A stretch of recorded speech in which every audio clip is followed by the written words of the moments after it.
There's a question that almost nobody in the modern world stops to ask, and it might be the most important financial question you will ever encounter.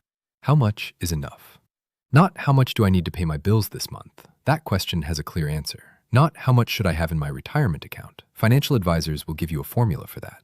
But the deeper question, the one underneath all the spreadsheets and the savings targets and the investment strategies, the one that almost never gets asked out loud, how much money would actually make you feel like you have enough? And if you reached that number, if you woke up one morning with exactly that amount in your account, would the feeling last? Most of us have never sat with this question long enough to answer it honestly, because the world we live in is extraordinarily good at making sure we don't. It is built at almost every level on the assumption that more is better, that enough is always slightly further away than where you currently are, and that the desire for more is not just normal, but virtuous, ambitious, smart. And so we chase. We save with one hand and spend with the other. We reach a number we once thought would feel like security and discover, quietly and with some confusion, that it doesn't quite feel like what we imagined. And so the number moves, and we follow it. And somewhere in the middle of all of this following, a question never gets asked. What if the problem was never the number? In Japan, there is a concept that addresses this directly. It is not a budgeting system. It is not a saving strategy. It is something closer to a philosophy, a way of orienting your entire relationship with money, with desire, and with the idea of enough. And understanding it may change not just how you save, but why. And the why, it turns out, is everything. If you've never encountered this idea before, there are 5 dimensions to it. 5 ways the Japanese understanding of enough shows up in daily life, in financial behavior, in the quiet texture of how people in Japan relate to what they have. Let's discover them together. Because the answer to why you should save more money might turn out to be the exact opposite of what you expected. Before we begin, let's be honest about something. The standard answer to why should I save more money is a list of practical reasons. Emergency fund, retirement, financial security, freedom from debt. These are all real and important. But if practical reasons were sufficient to change behavior, the savings rate in most Western countries would not hover between 3 and 7% of disposable income. People know the practical reasons. They've heard them. They've agreed with them. And then they've gone back to spending in ways that don't quite align with what they say they believe. Because knowledge on its own rarely changes behavior. What changes behavior is feeling, a shift in how something feels, not just what you think about it. The Japanese concept at the center of this video is called chodo-i, pronounced chodo-i, and it translates imperfectly as just right. But it's more than that. It's the felt experience of sufficiency, the genuine embodied sense that what you have is precisely what you need, not as a consolation prize, not as making do, but as a real and specific kind of richness.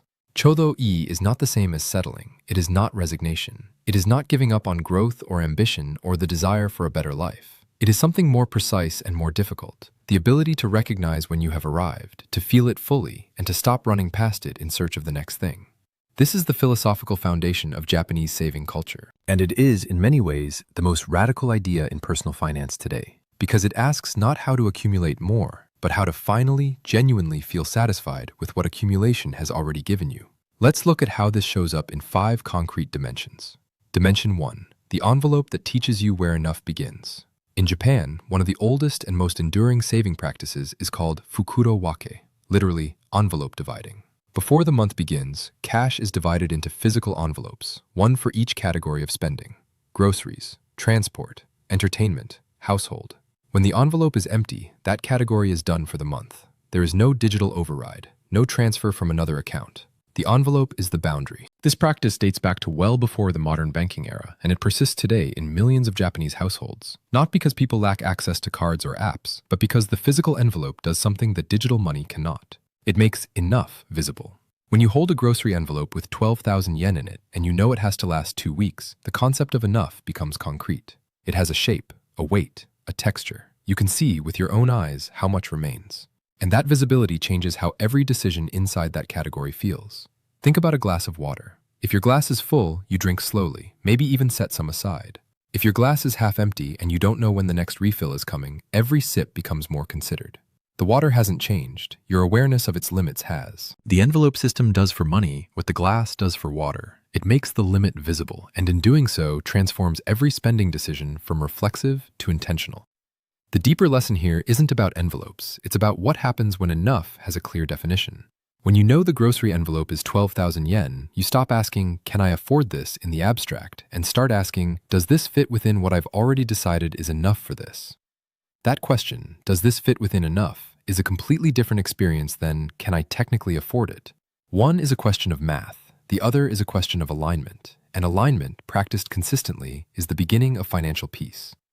Try this. Choose one spending category this month, groceries, dining out, entertainment, and set a cash envelope or a dedicated sub-account with a specific amount. Make it your boundary, not a goal to stay under, a definition of enough for that category. Notice how your decisions inside that category shift. Dimension 2, the art of the purchase that doesn't need to happen. There is a Japanese word, iranai, that means simply, I don't need it. And in Japanese consumer culture, particularly among older generations, iranai is spoken with a kind of quiet confidence that can feel almost foreign to Western ears. Not apologetically, not as deprivation, as a statement of clarity. I don't need it. The power of this phrase is that it requires, before you can say it, that you have a clear sense of what you actually do need. And most people don't, not really. Not with enough specificity to feel the difference between a genuine need and a desire that has disguised itself as one. Japanese consumer psychology researcher Kazuo Katsuma has written extensively about what she calls the desire inflation cycle, the way that satisfying one desire immediately generates the next one, so that the experience of wanting never actually resolves into the experience of having. You buy the bag. For about 3 days, you feel the pleasure of it, and then the pleasure becomes the new normal, and you begin to notice the next thing you don't yet have. The desire has inflated, the baseline has shifted, and you are, emotionally, back where you started. The practice of saying, iranai, I don't need it, is the interruption of this cycle. Not forever, just for today, just for this item, just for this moment of clarity that creates a small but real gap between the desire and the response to the desire. Because here's the thing, desires don't disappear when you don't act on them immediately. But they do change. Some intensify in return, which tells you something real about what you actually want. And many simply dissolve, which tells you something even more real, that what felt like a need was actually just a passing mood seeking an outlet. The Japanese practice of waiting before purchasing, which we touched on in a previous video through the concept of ma, the deliberate pause, is the behavioral expression of iranai.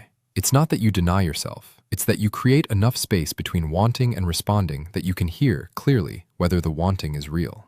Research from the Booth School of Business at the University of Chicago found that people who waited 48 hours before making non-essential purchases reported higher satisfaction with those purchases than people who bought immediately, and purchased significantly fewer items that they later considered unnecessary. The pause doesn't just save money, it improves the quality of every purchase that survives it. Try this. The next time you feel a genuine pull towards something non-essential, say the word, out loud or in your mind, iranai, not as a refusal, as a question. Do I not need this? And then wait 48 hours for the answer. Dimension 3, the saving that feels like gaining. One of the most persistent psychological barriers to saving in Western culture is the way saving is framed, as sacrifice, as delayed gratification, as saying no to present pleasure for the sake of future security. And while this framing is technically accurate, it makes saving feel like a loss, and the human brain is wired, deeply and powerfully, to avoid loss. Behavioral economist Daniel Kahneman won the Nobel Prize in Economics in 2002, partly for documenting this, that losses feel approximately twice as painful as equivalent gains feel pleasurable. If saving feels like losing something, the dinner you didn't have, the trip you postponed, the purchase you declined, then it will always feel like a sacrifice, and sacrifices are very hard to sustain. Japanese saving culture, particularly as expressed through kakebo and related practices, reframes this entirely. Saving is not framed as losing the present. It is framed as giving to your future self, as an act of care directed forward in time. The Japanese concept of mirai no jibun, future self, appears in financial education in Japan as early as elementary school. Children are taught to think of their future self as a real person, distinct from their present self, who will one day receive or not receive what their present self chooses to give. Spending everything today is not just enjoying the present, it is taking something from someone real, the person you will become. This reframe is not sentimental, it is psychologically powerful. Research from Stanford University found that when people were shown age-progressed photographs of themselves, what they might look like at 70, they immediately and significantly increased their retirement savings intentions. The future self became real, and once real, became someone worth giving to. When saving feels like giving, like an act of generosity directed towards someone you love, who happens to be you, it stops feeling like sacrifice. It starts feeling like something else entirely, something quiet and warm and sustaining. It's like the difference between sending money to a stranger and sending money to your closest friend who is going through a difficult time. The amount is the same. The emotional experience is entirely different. Your future self is not a stranger. They are someone who will live with the consequences of every decision you make today. This is why Japanese households consistently save at rates that Western households find difficult to sustain. It is not superior discipline. It is a different story about what saving means, and the story makes all the difference. Try this. Write a single sentence addressed to your future self, the person you will be in 10 years. Tell them one thing you're starting to give them today. It can be small. What matters is that it makes the future self real enough to deserve your care.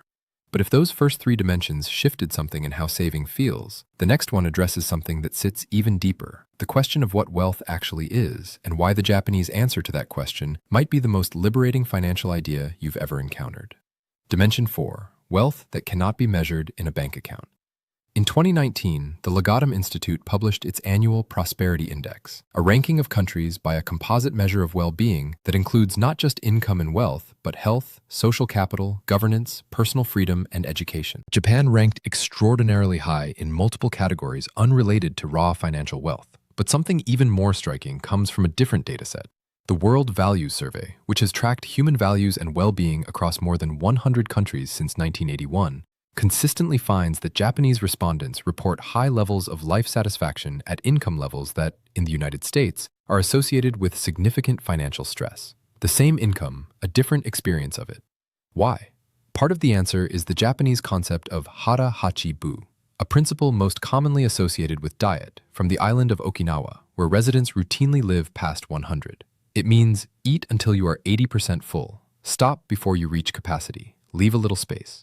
And not just in eating. The principle extends culturally to consumption of all kinds. Hara hachi bu as a financial philosophy means something like, stop before you feel the need for more. Not because more is bad, but because the experience of wanting to stop, of feeling genuinely satisfied before you reach the edge of your resources, is itself a form of wealth that money cannot buy. The wealthiest person in the room, by this definition, is not the one with the largest account balance. It is the one who needs the least to feel rich. Because that person is free in a way that pure accumulation never delivers. They are not dependent on a number to feel okay. They carry their sense of enough with them, internally, wherever they go. This is not asceticism. It is not the rejection of pleasure or comfort or beauty. The Japanese aesthetic, wabi-sabi, the appreciation of imperfect and impermanent things, is suffused with pleasure. But it is pleasure in what is present, not in what is absent. Pleasure in the cracked ceramic bowl, not the fantasy of the perfect one. Pleasure in the actual meal, not the imagined better one. When you develop the capacity for this kind of pleasure, pleasure in what is already here, the relationship between money and happiness changes fundamentally. Money stops being the variable that determines whether you feel okay. It becomes a tool you handle with care, for specific purposes, without giving it the power to define your experience of your own life. And that shift, more than any savings rate or investment return, is what financial freedom actually feels like. Try this. Identify one thing you already own that you genuinely love, something whose quality you have perhaps stopped noticing because it has become ordinary. Spend 5 minutes with it today, noticing it as if for the first time. Notice what happens to your desire for something new. Dimension 5. The savings that build silence.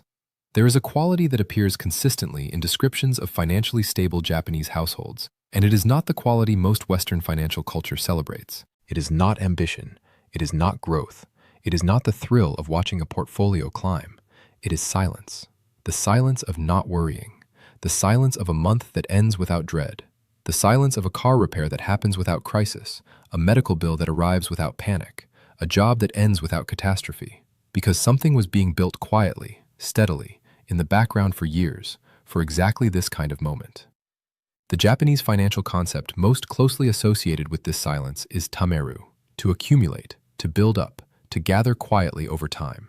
It is not dramatic. It is not exciting. It is the financial equivalent of tending a garden. Small, consistent actions whose results are not visible week to week, but become undeniable over years.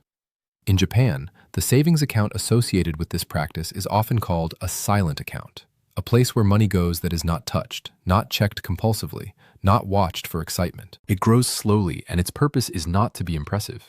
Its purpose is to be there when it is needed, to make the silence possible. Compare this to the financial anxiety that is genuinely epidemic in Western countries.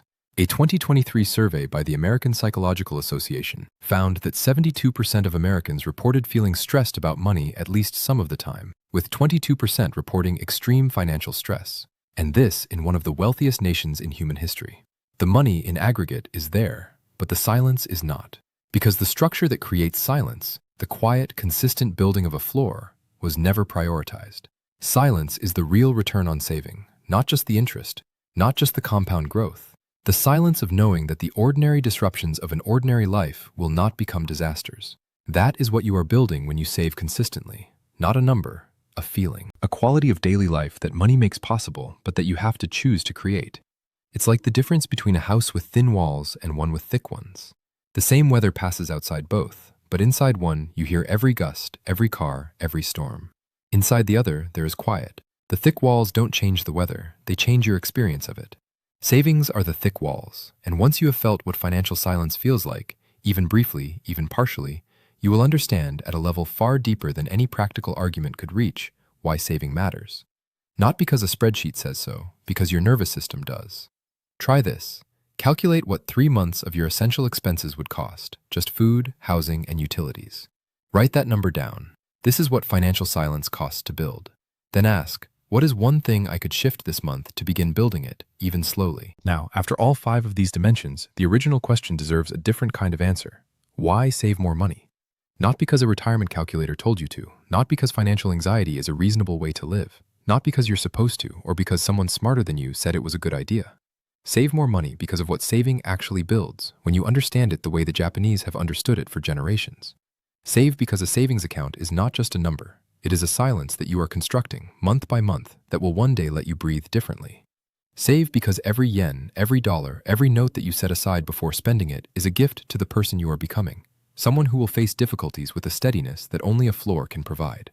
Save because the experience of Chodo 2, of genuine enough, is available to you, but it requires you to stop running long enough to feel where you actually are. Save not from fear, but from clarity. Not from discipline, but from understanding. Not because more is always better, but because the specific, quiet, sustainable kind of more that savings creates is genuinely different from every other kind. It is the more that feels like less to carry, the more that creates space rather than filling it, the more that, paradoxically, makes everything you already have feel richer. The Japanese have known this for a very long time, not because they are wealthier, because they have developed, through culture and practice and centuries of refinement, a relationship with enough that most of the modern world has not yet learned to cultivate. The good news is that it can be learned. It has always been learnable. And it begins, as most real things begin, with a single, quiet question asked honestly. How much is enough for me? Sit with that, not the number, the feeling the number would give you. And then ask yourself whether there might be a way to begin feeling some of that today, with what you already have.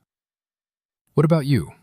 When you imagine having enough, what does that actually look like for you? Not the bank balance, the day, the morning, the feeling. I'd love to hear your answer in the comments.